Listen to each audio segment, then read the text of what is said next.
పాపపు బురద నుండి నన్ను లేవనెత్తెను, జీవ మార్గమున నన్ను నిలువబెట్టెను. ఆనందించేదను, ఆయననే పాడెదను జీవిత కాలమంతా.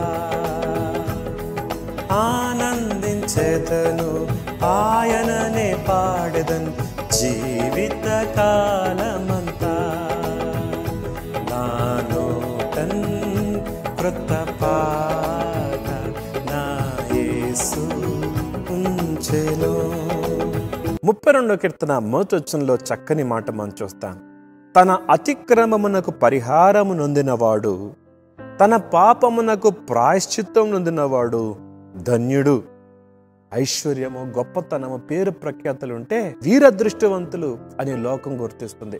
కానీ దేవుడు ఎవరిని ధన్యులు అంటున్నారంటే, తన అతిక్రమమునకు పరిహారము నొందినవాడు ధన్యుడు అని బైబిల్ గ్రంథం చెప్తుంది. దాదాపుగా 80% మంది మానసిక రుగ్మత గురవుతున్నారు. కారణం ఏంటంటే వారిలో ఉన్న అపరాధ భావన మనిషిని నాశనములోకి నడిపిస్తుంది.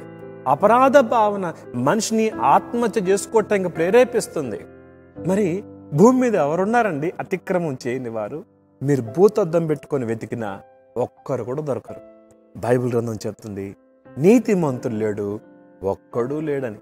ఏ భేదం లేదు, అందరూ పాపం చేసి దేవుడు అనుగ్రహించి మహిమను పొందలేకపోతున్నారని కూడా బైబిల్ గ్రంథం చాలా స్పష్టంగా తెలియజేస్తుంది. బైబిల్ ఒక అద్దం లాంటిది. ఇది మన జీవితాన్ని చూపించేది, మన పాపాన్ని చూపిస్తుంది, ఆ పాపానికి పరిష్కారం కూడా తెలియజేస్తుంది. భక్తుడు దావీదు కూడా వ్యభిచారం చేసిన వాడే, నరహత్య చేసిన వాడే, వాస్తవానికి పాపియే. దేవుని సన్నిధిలో దావీదు పశ్చాత్తాపడ్డాడు. దావీదు దేవుని కృపను పొందుకున్నాడు. ఆ పాప పరిహారము నొందిన తర్వాత అతనిలో ఎంత నెమ్మది వచ్చిందో, అతనిలో ఎంత సమాధానం వచ్చిందో. మనిషి హృదయంలో పాపం తొలగిపోతే ఎంత నెమ్మది పొందుకుంటాడో, ఎంత సమాధానంగా బ్రతుకుతాడో. ఈరోజు ఆ సమాధానమే లేదు మనిషి. పేరు ప్రఖ్యాతులు, ఆస్తి ఐశ్వర్యాలు, ధనధాన్యాలు అన్నీ ఉన్నాయి, కానీ సమాధానం లేదు. కారణం ఆ పాపమే. ఆ పాప పరిహారము ఆయన శరీరమందు మన పాపమునకు శిక్ష విధించబడింది.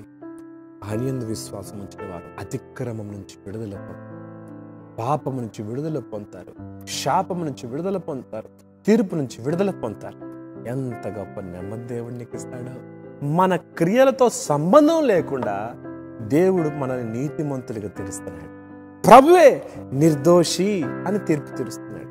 పాపము నుంచి విడుదల పొందాడు అని తెలియజేస్తున్నాడు. ఇది ఎలా సాధ్యం? దేవుని యందు విశ్వాసం ఉంచడం ద్వారా సాధ్యం.